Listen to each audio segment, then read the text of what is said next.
قال يا أبتي إني رأيت أحد عشر كوكبا And he said, "Oh, my father, I have seen 11 planets and the sun and moon bowing to me." He said, "Oh, son, do not tell your story to your brothers. They will devise a scheme for you. The devil is the enemy of humans." Honor for me to address the United Nations General Assembly for the second time as the Prime Minister of a country that has always been a proactive member of the UN Assembly. I would like to congratulate you and wish you all the success, Mr. President, on your election as the President of the 79th session of the UN General Assembly. I would also like to appreciate the efforts of Ambassador Dennis Francis for his skillful stewardship of the 78th session of the UNGA. Mr. President, the father of our nation, Quaid-e-Azam Muhammad Ali Jinnah, declared in 1947 that we stand by the United Nations Charter and will gladly make our full contribution to peace and prosperity of the world. Pakistan has stood by this commitment unwaveringly. Today, we are facing most daunting challenges to the world order. Israel's genocidal war in Gaza, a dangerous conflict in Ukraine, destructive conflicts across Africa and Asia, rising geopolitical tensions, resurging terrorism, galloping poverty, stifling debt, and the mounting impact of climate change, we feel the chill of a new world order. In response to these challenges, our Secretary General Antonio Guterres called for the Summit of the Future. It led to the adoption of the 54 actions on development, peace and security, technology and global governance in the Pact of the Future. Mr. President, today I stand before you to express the searing pain and anguish of the people of Pakistan at the plight of the people of Gaza.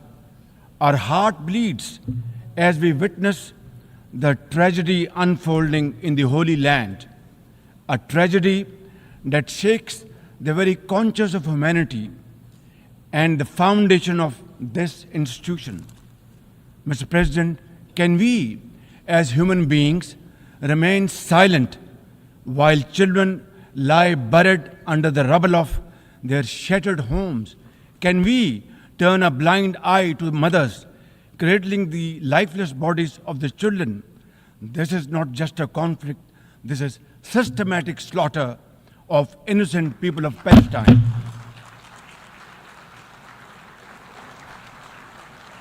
Ladies and gentlemen, an assault on the very essence of human life and dignity. The blood of Gaza's children stains the hands of not just the oppressors, but also those who are complicit in prolonging this cruel conflict. When we ignore their endless suffering, we diminish our humanity. It is not enough to condemn, Mr. President. We must act now and demand an immediate end to this bloodshed. We must remember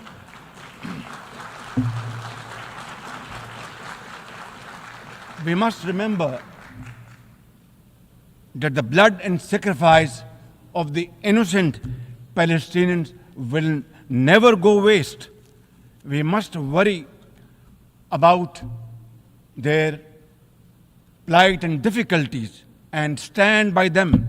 We must work for a durable peace through the two-state nation. We must seek a viable, secure, contiguous and sovereign state of Palestine based on the pre-1967 borders with Al-Quds, Al-Sharif as its eternal capital and to advance the goals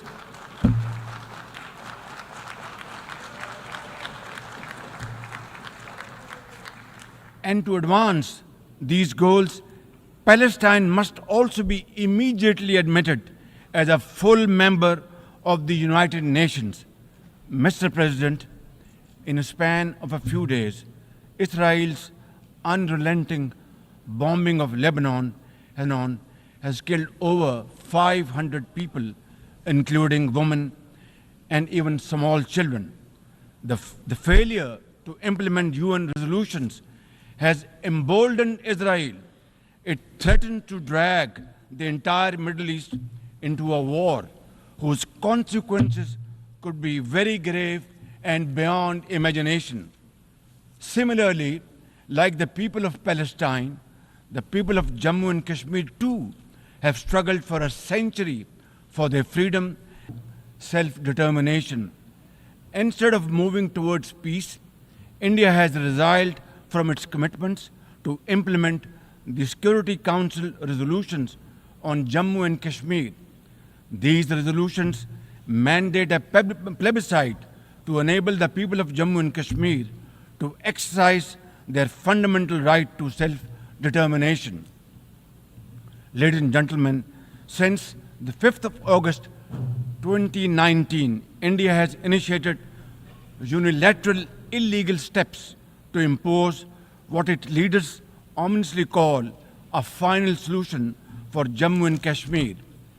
Day in and day out, 900,000 Indian troops terrorize the people of occupied Jammu and Kashmir with draconian measures including prolonged curfews, extrajudicial killings, and the abduction of thousands of young Kashmiris.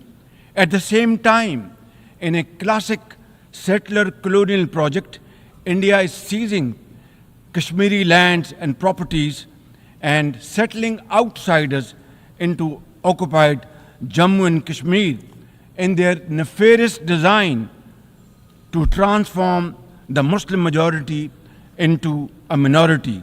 This hackneyed tactic is employed by all occupying powers, but it has always failed. In Jammu and Kashmir too, it shall fail by the grace of God. Ladies and gentlemen,